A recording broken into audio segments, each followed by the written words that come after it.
Monica Kirkpatrick Johnson didn't know me from Adam when I stumbled onto her online when I looked around for somebody who was studying adolescence. I kind of wanted to do a series about kids and adolescence and old age. And I think people study kids a lot. They're very interested in early childhood development. And as people get older, especially in this country, as the people with the money and the influence get older, people are more and more interested in studying and spending money to study what it is to get old and how you can live longer and have a happier life as an older person. And adolescents, I think, get a lot of crap from the world. This is the difficult transition between being a dependent child and hopefully at one point you become a self-sufficient adult. And I think it looks different all over the world and in America. I think we have a very, hot and cold relationship with adolescents. We look to young people, we idolize their youth and sex appeal and their high level of energy. And boomers who reach retirement age kind of want to go back and they remember that energy and they want to relive it again. But then at the same time, we're afraid and we're frustrated with these adolescents. Oh, they're living with their parents longer. They can't seem to figure out what they want to do. Being an adolescent and being outside adolescence and looking in, I think can be frustrating for everybody. And me and Monica, oh God, I should be punished for that. Monica and I have a good philosophical conversation about what's happening in adolescence. What does the data say? What has she learned through research? And what do we think about how people should feel about adolescence? Are we beating up on them too much? Or should we beat up on them more? Obviously, the answer is we shouldn't beat up on adolescents. Let's listen. I am Monica Kirkpatrick Johnson, and I'm a sociologist at Washington State University, and I study adolescence and the transition to adulthood, primarily in the United States, and how it has changed across decades and generations. So decades and generations, do you have good data? Are we talking about stuff back into the 1900s, the 1800s? How far back do you kind of look at when you're thinking about that transition? Most of my own work where I am actually analyzing data looks back to about the 1970s. Okay. But we do have data on a lot of relevant behaviors that date back much earlier. And a lot of the trends we see in, especially the end of adolescence, movement into adulthood, we have pretty good data from 1900. And some of the trends that we see, it's helpful to look back earlier than, mid last century. Is it because, do you have better data about the transition from adolescence to adulthood because that is a clear life stage? Somebody gets married, somebody has children, somebody gets a job? At least in terms of those, behaviors and demographic roles, okay. That's true, right? So we often have marked the end of adolescence and beginning of adulthood through things like getting married, having a job, being out of school. And those are things that we have official statistics on going much further back. The more identity questions and maybe parent-child relationship questions that we might have, those are going to rely more on survey data. And those rapidly expanded in the first part of last century. And we have a lot more information, beginning in the 60s and 70s. Could you tell me kind of just big picture, you are a sociologist working in sociology. How does that Venn circle diagram affect? Because obviously I could see how obviously history, science, biology, human medicine, all psychology, philosophy, all those things could play into this transitional space. Where, as you as a sociologist, what's kind of the lens you look at it from? I look at it through an interdisciplinary lens, although my own knowledge, of course, is higher in the social sciences than it is in the biological sciences. Right. So the perspective I look through is called the life course perspective. And its primary emphasis is to think about how lives are lived through time and space. And it really highlights how, for example, the process of growing up or growing old looks different at different times in history. And so there are biological realities to, maturation and aging, Right. but they are strongly conditioned by other aspects of society, our relationships, our institutions, our technology, and so on. So I work collaboratively with scientists from a lot of different fields and humanities, scholars as well. And it's important to have some of those perspectives, including very early history on families and child rearing, as well as biological changes in the body and, what we're learning now about brain development. So that's all context for me, but my own focus is on how are we as a society setting up institutions like schools and work, and how is the institution of family doing things differently, in the 70s, 80s, 90s compared to now. Do you find yourself really trying to stand back from what your hypotheses and then the survey data you go out and gather and look at? Are you trying sort of that older fashioned anthropologist perspective of, I am just going to describe what I am seeing and there are no prescriptions that come out of that? Or do you feel like some of the research you do wish at some point, either now or in the future, somebody clicks a public policy train to some of this data and changes how those schools do things or changes how society manages this transition? A little towards the latter. Okay. I think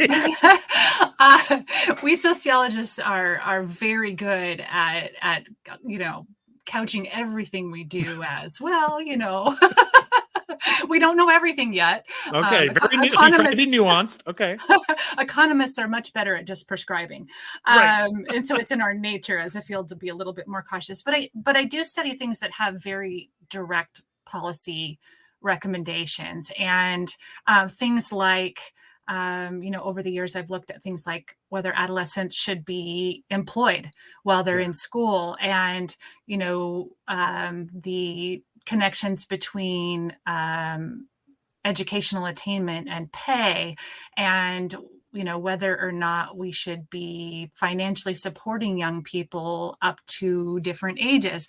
Those are all very policy relevant, and I think one of my jobs is to point out how things are changing in the big picture and how processes are interrelated. So it's not just that, kids these days are different.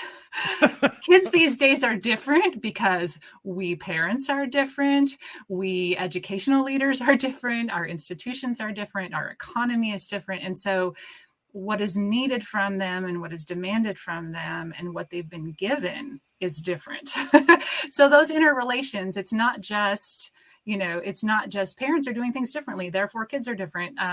But parents are parenting in a different economy than their own parents were. Does that mean as you dig into these things, I mean, you did mention maybe you appreciate nuance more than some other people do. And so you're not ready to sort of say, we should absolutely do this many times. So you're more, we don't know this, we don't know that. The more you dig into the transition, I feel like anytime you get close to a border like this, the closer you get to a border, whether it's a geographic border or an age border, it starts to get wider and wider. And then it gets more gray where the thing changes from adolescence to adult. Do you feel like the more you've studied this, the more fuzzy that line between the two has become? Or have you kind of concretized it in some way where you're more clear about where that transition happens? I think I've always appreciated that it is multifaceted and it varies. Okay. I mean, if you think about like a 21-year-old, right? Yeah. A 21-year-old could be parenting, working full time, or a 21-year-old could be in college, supporting themselves, in college, completely dependent on their parents, and what they do, how much they drink, what their aspirations are, all sorts of things are then tied to that life. And so I would say that, as my work investigates different things over time, I certainly zero in on different things, but I feel like my background and training have always lent a perspective to seeing this as both a psychological and developmental process, as well as a institutions and social roles perspective. And then, of course, bringing in the life course perspective that focuses on history, it's sort of always been this jumble of people think, becoming an adult is a thing that happens at a certain point, but Sure. but we're all on different trajectories, and there's patterns to that, but there's a lot of variation. And some things are happening faster than others. Like, we get all sorts of rights at 18, but other things are not quite there yet. The physical changes that our bodies are going through are not necessarily aligned with the arrangements that we have around us with parents and schools, and the law. So that sort of complexity has always fascinated me. Well, maybe that would be a good starting point, because I did want to ask kind of a primary question, and then I feel like there's so many things about from the past into today I'd like to explore. But number one, I feel like there is an assertion by some people in academia, maybe less in academia today, but once upon a time, there was no such thing as an adolescent. Once upon a time, people mature. So there was sexual maturity, and then these people became adults. Once you were ready to be married and have children, once you were ready to go and join the community as an adult, then that was it. You're a kid, and then you're an adult. And this extended adolescence is this weird thing that the modern world has created. People must have said that to you. And then what is your response if they say, this is a made up thing? This extended period of adolescence, it's not a real thing. Yeah, it's not a real thing. What do you say to that? So what I would say is that there's a difference between thinking about what is real and what is a social construction. Okay. Sometimes we blur what's real with what has to be, what is biologically determined, or something like that. But just because it's not all biological doesn't mean it doesn't exist. So the perspective that this is new is both true and not true. Okay, good. So, and partly it always depends on what part of history we compare to. We can get very different ideas about what life was like in the good old days or in the past when we pick our reference point. So I think my perspective is that there's always been a transition period from dependence to independence. And so there's always been some kind of transition to adulthood. Now, there is a trend over time in carving up the lifespan into more and more stages. Okay. So there were definitely periods of time and societies that marked a more clear, you're a child, and then you're not a child, you're an adult. Yes. And so there definitely is that. And interestingly enough, there's always been variation about when that is. It's not like, oh, puberty, therefore this transition has happened. Certainly in some societies that has been the case, but not so much recently, and not in all societies. More often the case was, okay, well, you've hit that marker, but you've also married, or you have, taken on your own support. Mm-hmm. So sometimes that meant dad dies, you get the land, and then you can marry, right? Or it can take a bunch of different forms. Now, interestingly enough, we had a lot of variation in timing of those things. There's some variation in puberty, of course, but there's a lot of variation in when people get married and when they become economically self-sufficient.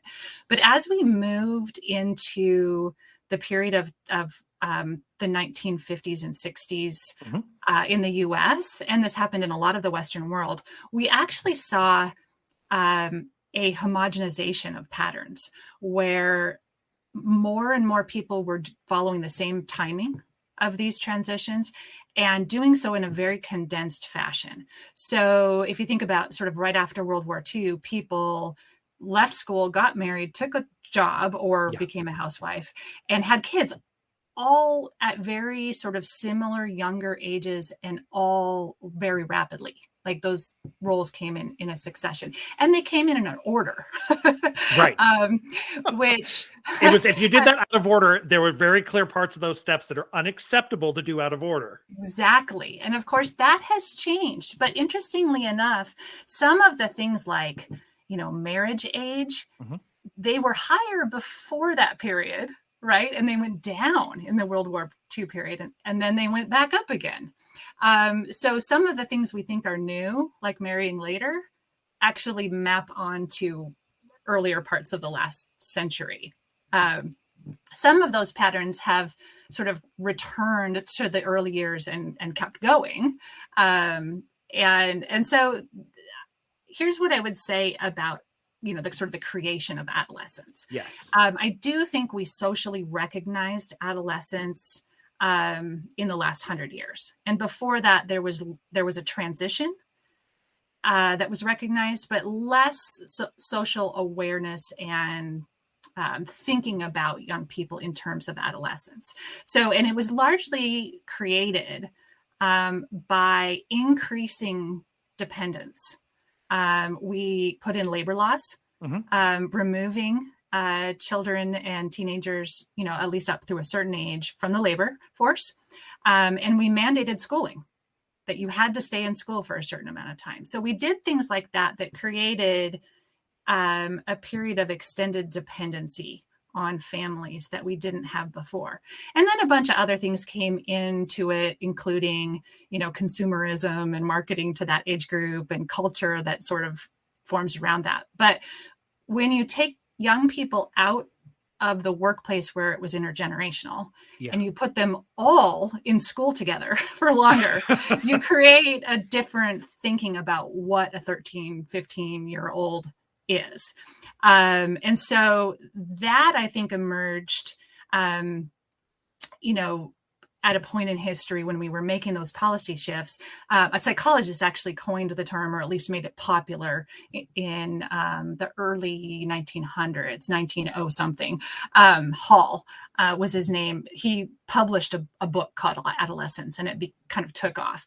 A lot of social science work didn't start until mid-century, but that idea in the popular mind was a little over 100 years ago. Now, what's newer is how long it lasts. So, in the 1960s, we had, for the first time, a majority of young people actually graduating high school. So if you go pre-World War II, the most common experience was actually not to finish high school. And then, in the 60s, we have a majority of young people graduating high school for the first time. And, now we have a majority of young people going to post-secondary education, not graduating necessarily, but at least going. So we have extended the period that was originally created through some of those labor and schooling laws to be even later now through some economic and educational trends that are interrelated. Can I ask, do you think, I did want to ask, is adolescence sort of buffeted by these larger social forces? And then you mentioned the things that stick out for me, which is the fact when child labor was made illegal, and then they had mandatory schooling to get these kids somewhere, because if they're not going to go to work, they have to do something. So they all go to school. That feels like an outside force pushing on people and then making the people kind of shift around their ideas about their children growing into adults. When you look at stuff from the 1950s, 1960s, 1970s on, does it still feel like larger social forces pushing the period of adolescence around, or does it feel like people themselves are calling for some either emotional need these kids have, or we don't think they're ready for this there's a scientific reason we don't think they're ready for this, so we don't want to push them on here, or we want to push them here harder? Or does it, I don't know, does that make any sense? Does it seem like we're intentioned pointing to do these things, or adolescence just gets pushed around wherever we need these kids to go, that's where we force them? That's a good question. I think social forces are at work no matter what, whether or not they're intentional. Yeah. It is a really interesting question. Some of our policy pushes are because we understand young people differently than we did before. We're understanding, when young people can make what kinds of decisions and with what kind of forecasting. And, so we're learning a little bit more about maturation and cognitive development. We are also, though, probably doing things less intentionally because of other social forces. So let's think about the way that families view their kids, because you mentioned that we think they're not ready, right? Right. That, is really interesting because we have shrunk family size dramatically. We used to have a lot larger families. And as we had fewer and fewer kids, we began to think of children very differently, right? And that went hand in hand with restricting their labor. Children became costly rather than economic assets if they weren't working on the farm or in factories. So now they cost a lot. And they cost even more because we've decided that we want to invest in a small number heavily rather than, spread our resources over a larger number of children. Right. And as we did that, we became very invested in our children's success. And we have parented differently. Some scholars call it concerted cultivation or intensive parenting. We are very vigilant in watching what they need and how they're doing. And when we see a little inkling that they might be good at something or might be interested in something, we try to develop that, especially if we have resources to do so. That's, very economically patterned, of course. And our understanding of, what they need from us to be successful adults has shifted along that. At the same time, the economy has made the world that we're preparing our young people for unpredictable and high stakes. So we've had, and you're probably aware of this, in the United States, we've had a period of incredibly increasing inequality. And so, there's always some level of inequality in a country, right? We don't all make exactly the same amount. And none of us in America would probably argue that we should make exactly the same amount, right? But how much inequality varies over time. And it's a lot more unequal now. And we've also tied earnings to education much more closely than we ever had. And again, I think we'd all sort of understand and accept that if you go to college, you're going to make more on average than if you finish high school. And if you drop out of high school, you'll make even less. But the gap between those levels has widened substantially since the 1970s with various kinds of, trends in what kinds of jobs are needed, how they're rewarded, and other kinds of things like that, the cost of education, the rewards from education. So we are now preparing our kids for a highly unequal world where we want them to be doing okay. And education is the clearest predictor of being financially secure. So we now are sort of thinking about what do our kids need from a lens that includes, all of this that I've just talked about. We have fewer kids, we're more invested, but we see this world that we're preparing them for as high stakes and uncertain, and we want to help ensure their success, right? So that has changed our understanding of what they need and how capable they are.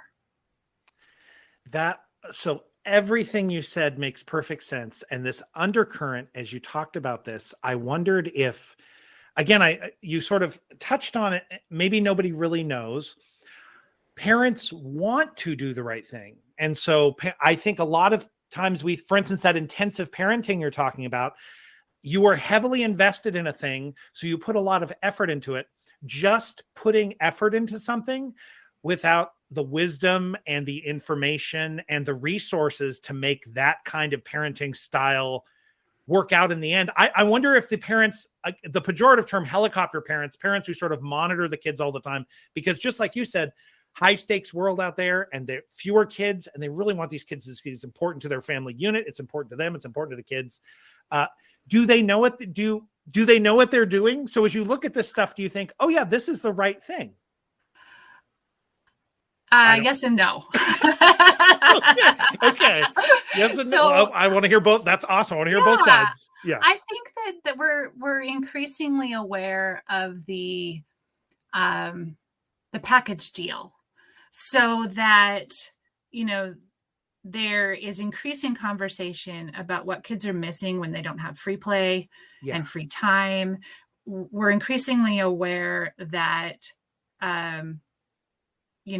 young people need to practice coping and need to practice solving problems in a way that, it may just be happening later, but at the same time, there's worry. There's definitely a cultural debate about whether or not kids have not developed enough independence to navigate the things that they'll have to do as adulthood. So I don't know the answer to that. Every generation creates a package. And when you look at the whole package, it's hard to say if it's better than or worse than before. Right. But there's definitely conversation about that trade-off. The good thing is that the helicopter parenting image that we hear in the media is exaggerated from reality.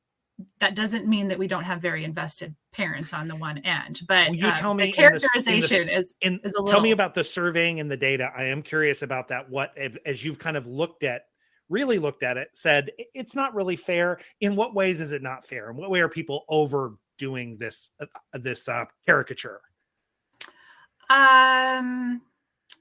I would say in terms of how many, there's a lot of different things you could look at, but sure. We ask adolescents and we ask parents in a lot of, regional and national studies about sort of, how much do your parents know about your whereabouts? How much do you know about your child's whereabouts? How much does your parent control what you consume, through TV and online? Lots of, how much is the parent involved in these things? Even in college, we ask, does your parent help you pick classes and, all those things. And really, when you look at a lot of those indicators, there aren't very many parents who are actually, sort of making sure their kids in college wake up, go to class, read their papers, and sometimes I've seen cartoons about that kind of thing. So let me circle back to one thing before I forget, though. Oh, sure. Yeah. I think that where it is clear that parents are adapting to reality, and probably productively so, is that they are financially supporting their young adult children longer than maybe yours or my parents did, or their parents did. If anything, I'm worried about families who can't do that. So we have this sort of policy notion where, suddenly you should be independent. Now, parents recognize that that's maybe not so possible. Sure. The cost of education has skyrocketed. And even for those who aren't going, past high school, the pay for jobs, if you get a job with only a high school degree, has eroded with inflation. It's worse now than it was for, young people maybe graduating before the 70s. And it's just gotten increasingly worse. So the economic reality of people who are 18 or in the next set of years after that is that it's very difficult to be self-sufficient. And so some notion, from the past that we can kind of be done at 18 supporting young adults, I think, is out of line with the actual economy. And I think, things like the Great Recession helped that become more widely understood. But it's been a gradual thing, not a recession-driven thing. But there were, stories in the paper about kids moving back in with their parents, or, working 2 jobs and so on, that kind of brought this to more cultural attention. But it's been a gradual process where, your 18, 20, 22-year-old child may need help with living expenses or educational expenses. And that for those families who can help, it's actually going to help. And they will be able to get a better foothold in the labor market long term. We don't have any other sort of social mechanism for supporting young adults. Just as a contrast, some of the social democratic nations will have things like housing allowances for young adults, because rent is expensive. And so there's more of a housing allowance if you're, younger, or tuition is subsidized more heavily by the state, or there are child allowances if you're a young parent. So we in the US are very skimpy with financial support of children and young adults as a collective. We put that on families. Yes. But families are responding. Families are very likely to give pretty hefty financial transfers to their 18 to mid-20s young adult children. And I think that is something that is needed and totally reflects the reality that this generation is growing up in. So this might wander too far afield, but you're mentioning the one positive thing is parents that do have the means and the ability to support their children through a longer period of dependency and lack of self-sufficiency. They can do it. There's a philosopher, and I can't remember his name, but I think he was just being partly obnoxious, but maybe not. His argument was, it is immoral to give your children, your own personal progeny, unfair advantage. If the money you could put toward, the twice a week horse lessons, you ought to take that money and give it to a family somewhere else that can't get their kids books, or they can't keep the heat on. That is the moral thing to do. So he's a moral philosopher. He's trying to get people to think about, how much do you privilege your children over other people? This issue in America, it's exactly what you said. I think there is not a communal responsibility for these adolescents. Little kids, people have a lot of sympathy for little kids. But these adolescents, that's the responsibility of their families. So I think here we go toward the individual responsibility over the collectivism. And I wonder if anything about the data, does the data reflect that? And is there a path forward when people do have the opinion that, well, if you can give your kids the very best, that's what you do. You take all your money and you pour it into your 1 or 2 children, and other people, those families are going to have to figure it out on their own. Mm-hmm. Yeah, we are like that, especially when you look at other countries. Now, we're not the only country that's like that, but we stand out in terms of our economic development that we are like that. And to say that people shouldn't care, it is primal biological to care for your children and your family. So it's very hard to tell people, no, you need to care for more people and you shouldn't care so much for your kid. That just seems like a losing proposition, but I don't know.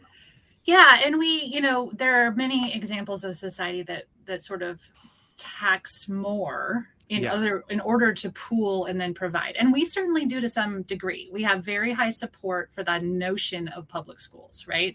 Although even there, we tie it to local property taxes. And so as a wealthy community, not a wealthy family, but as a wealthy community, we can provide more than that other community over there, my community, that community. So, but we do sort of at one level support the idea that we should tax and pay for roads and military and public school.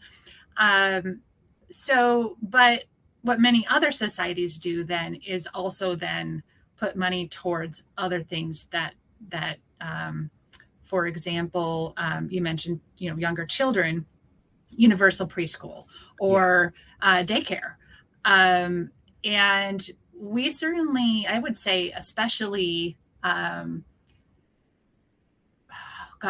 especially in the last couple of decades, we have increasingly recognized that we need to care more collectively about children. And in fact, even right now, policy debates on family, child tax credits and child care, it's getting more traction than it would have a couple of decades ago.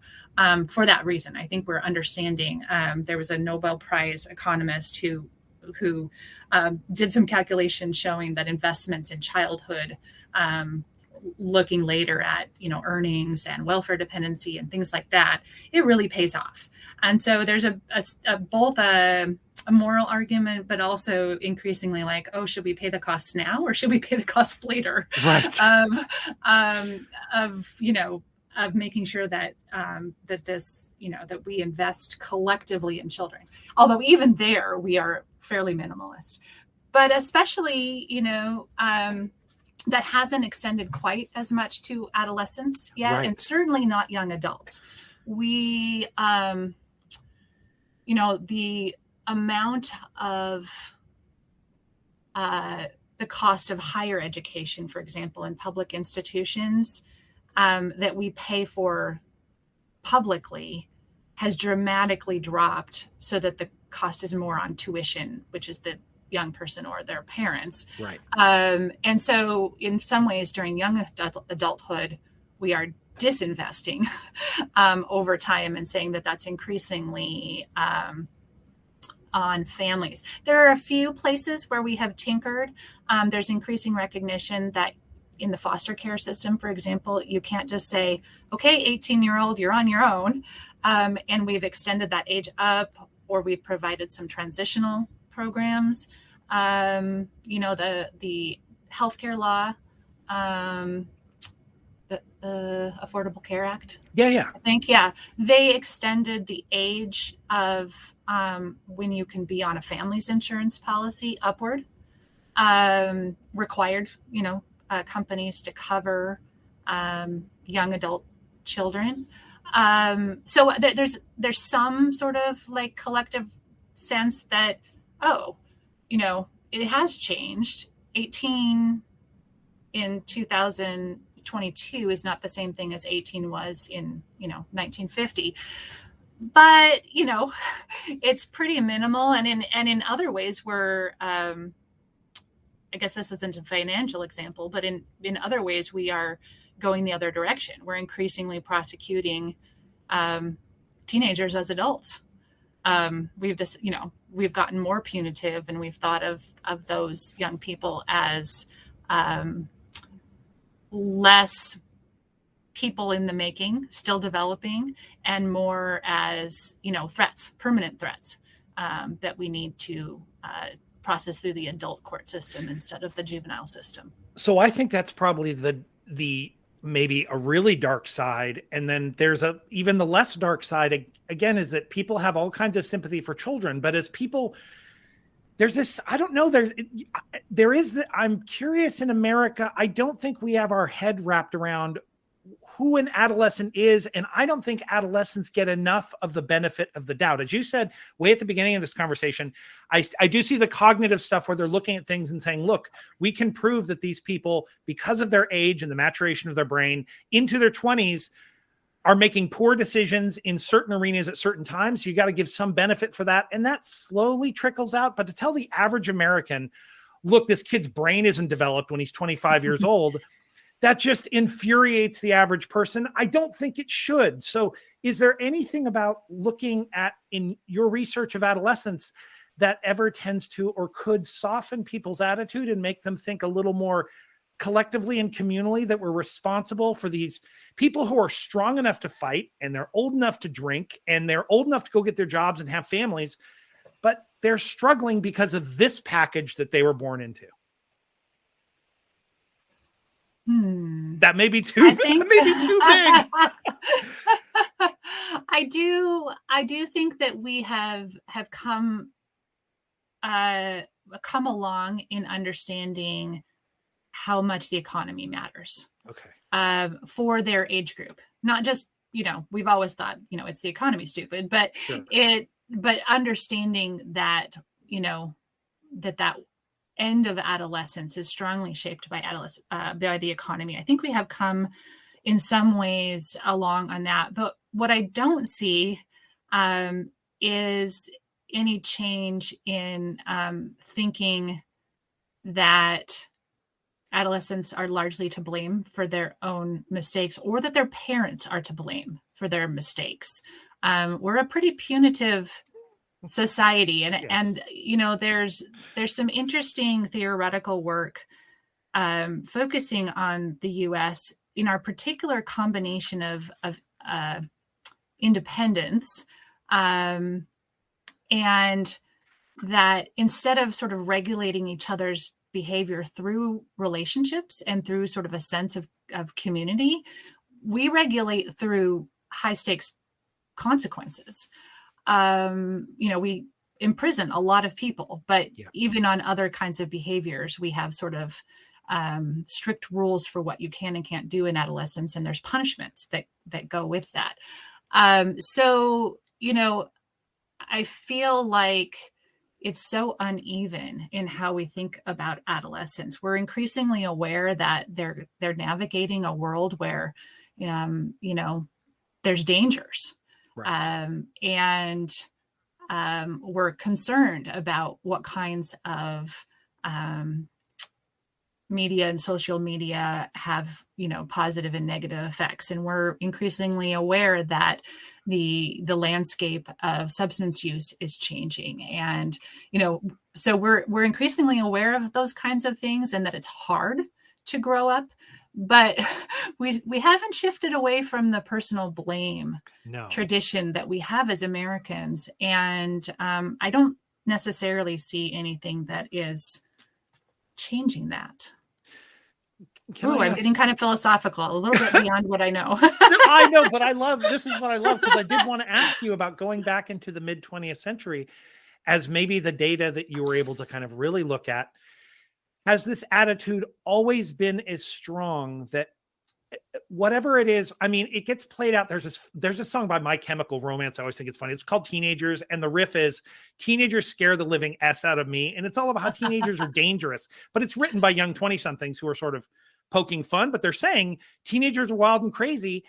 And you can see it in certain places. This kind of leads to another question that we probably can't get into, but sometimes if there are gender imbalances that happen in a country and there's too many young men who are born and they don't have jobs and they don't have people to marry and they can't start families, the whole society starts wigging out and freaking out about that for good reason. It's a lot of sort of energy that's planted in that time. So I don't know, all that to say this, that fear of teenagers, has this been prevalent, this punitive attitude? Does it feel like people have always had, if they're asking these questions, do the teenagers feel that they're being judged? And are the adults kind of preachy and disciplinary about, well, this is your responsibility now. You're of age now. So these teenagers need to get up, go out and do it. And if they screw up, it's on them. So I think we have long held that this is a period of the life course that we have to be suspicious of, right?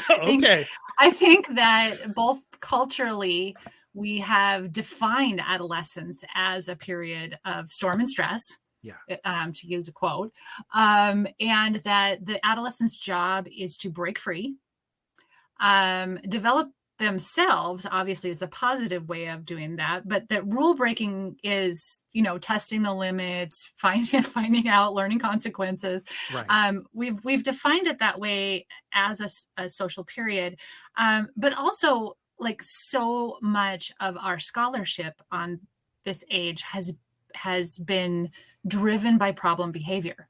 So, from the beginning, we were concerned, we collectively, before I was even born, were concerned with delinquency, right? And we were concerned with teenage pregnancy, and we were concerned with, idleness.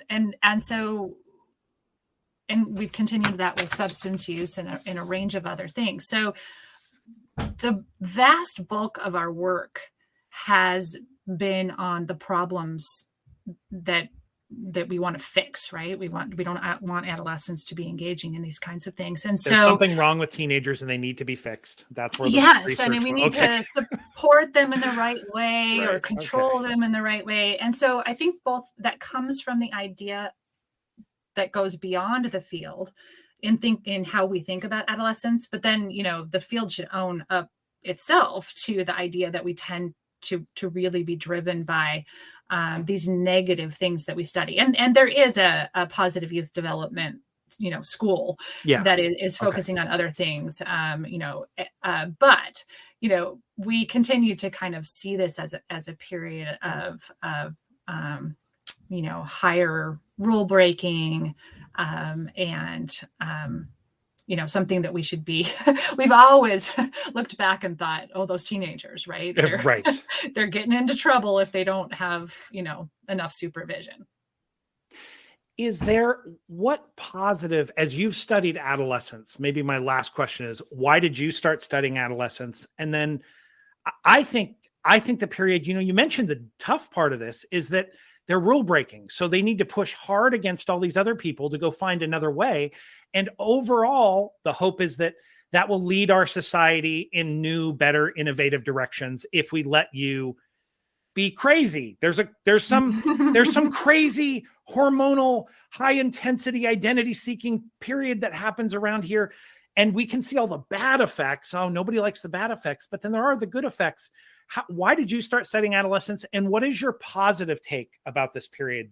Something you love about the fact these people sitting in this zone of time and space.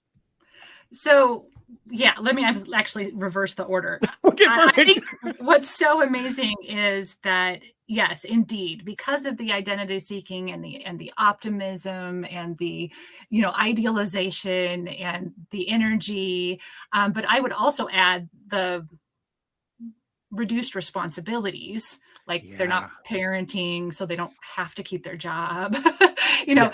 Because of all that, they can push. Right. And I wouldn't say it's always well received in the moment, but as we look back on history, we think of who pushed the civil rights movement. That wasn't a bunch of, 50-year-old people. It was in part older people, but, a lot of our, Vietnam War protests and our push for a lot of other changes. Social movements are driven by young people.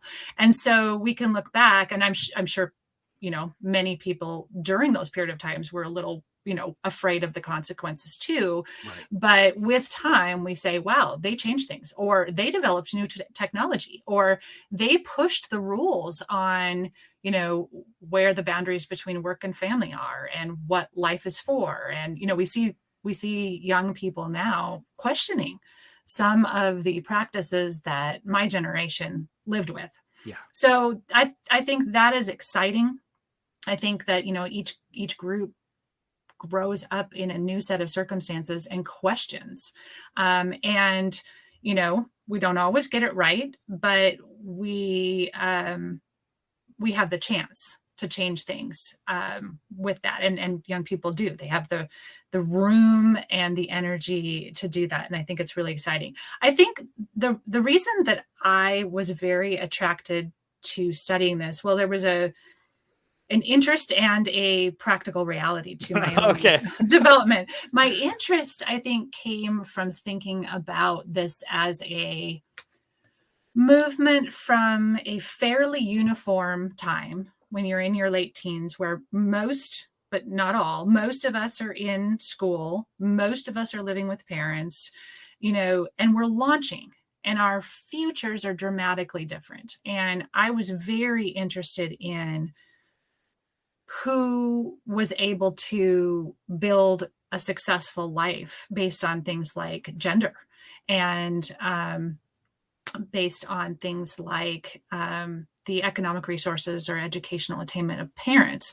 And so I'm kind of a inequality driven person. I'm aware of it. I'm interested in it. And I want to know both how inequality propels us onto different paths as we go from high school into the future, but also how then those paths may actually reinforce inequality. And so I've long been interested in this, especially the end of adolescence, as this branching point in the life course. Now, clearly, lots of things have led up to a point, where as an adolescent, you have, a better education than others, or more self-control than others, or more ambition than others. Like, it's not like we're all blank slates at 17, but I have been really interested in okay, now, you need to go build your future. What is that going to look like? So I've studied a lot of things about like aspirations and values and, those things that may shape the paths in conjunction with resources to where young people are going. Now, the practical side of it is that when I was a graduate student, there was a research study in my graduate program that was on a group of young people who originally had been ninth graders, and they were now in their early 20s.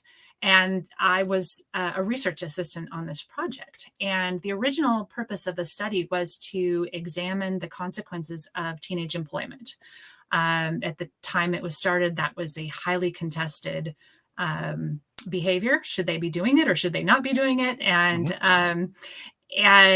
But as they, were themselves growing up and the study was continuing to follow them, it opened up all sorts of questions about whether that experience was one that shaped what kind of path they took through higher education or not, early work experience, and so on.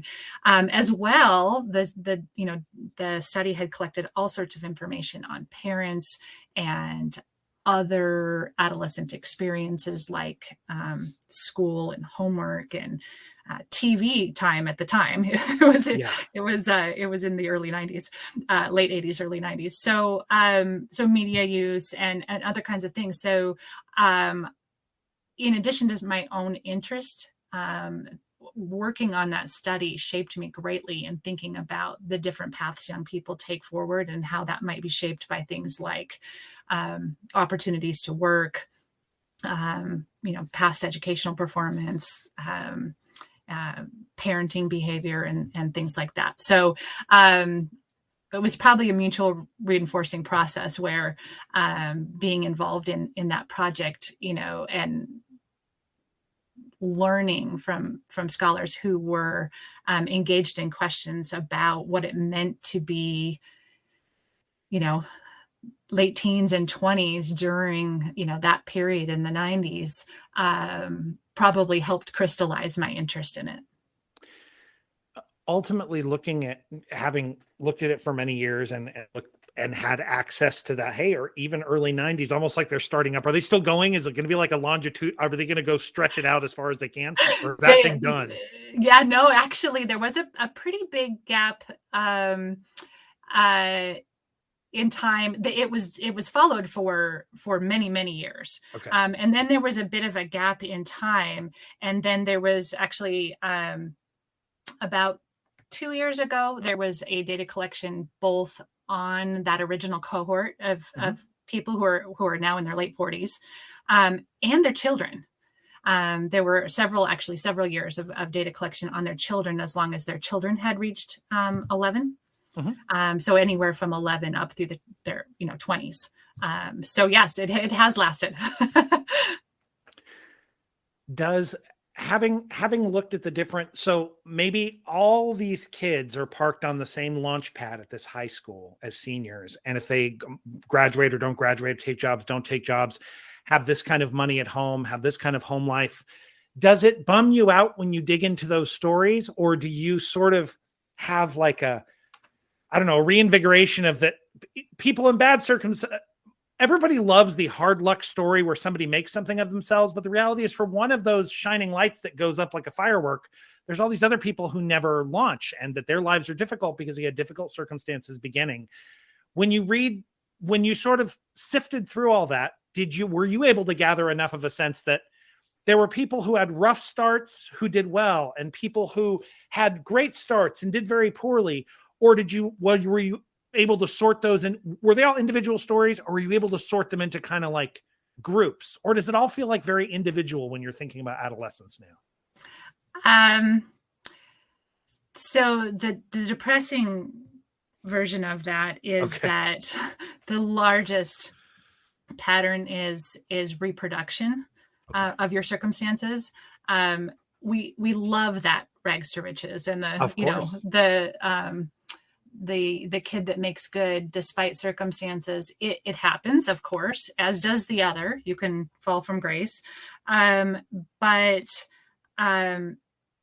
one of the things that I've seen is that the dominant story is that, resources of parents dramatically shape what happens for a young person's life.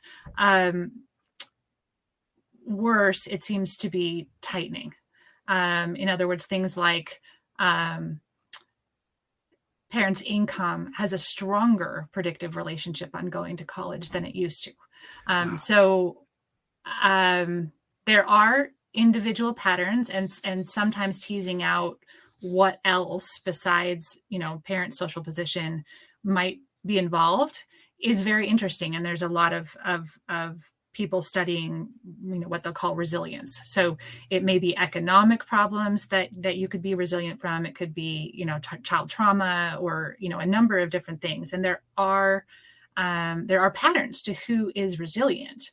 But the bulk of the pattern is that, things like parents' education are so dramatic in what they provide young people, both while they're children and adolescents, but then how that all shapes what happens later, that I think we really need to be concerned with growing inequality. And the thing that most bothers me again about your idea about, everybody, that launching point where they either launch to a thriving, flourishing, fruitful life where they kind of find their purpose and find their places. Just as you said, that having that extra time, having a little extra money, having parents who've been through the college already, even if they don't have any money, you don't have wealthy parents, but they've been to college. That means you know everything about that, and they can either steer you toward or not steer you that way in college. Just not enough mentors, not enough effect. And then these are all things outside of a child's control. To expect an 8-year-old to go employ the skills that a 35-year-old would do, which is, I'm going to go find mentors. I'm going to read all these books. Those are the stories we love to hear.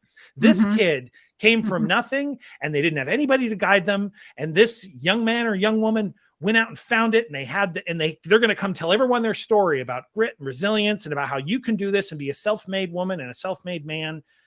But that's hard to ask a teenager to do. So it always bums me out. I feel like there's all these little spirits and little souls that are all sitting there that could blossom into particular flowers that we all need, but because they don't have the time, money, or the education at that particular point. We could choose to help parents, in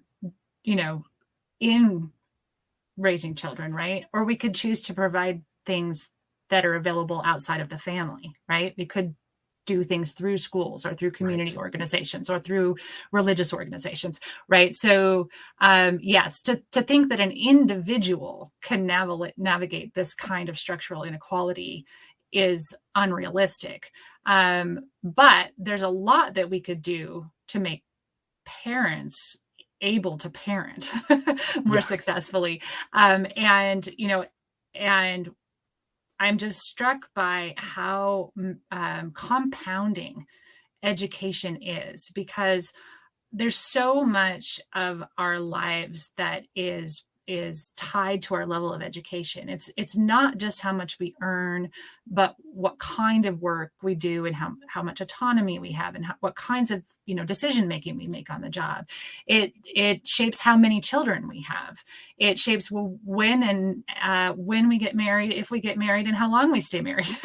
It shapes all sorts of leisure activities that then our children would be involved in as well, like whether or not you're reading and doing other kinds of things. So it's striking to me that we have some avenues to give adolescents more resources for beginning on productive paths. And in the current environment, too many parents are handicapped from doing, what we expect families to do. But then even to expect families to do this is, I think, counterproductive. What are you working on now? What kind of research or what kind of classes are you most excitedly teaching? So what are you working on, or what are you teaching? What are you into right now?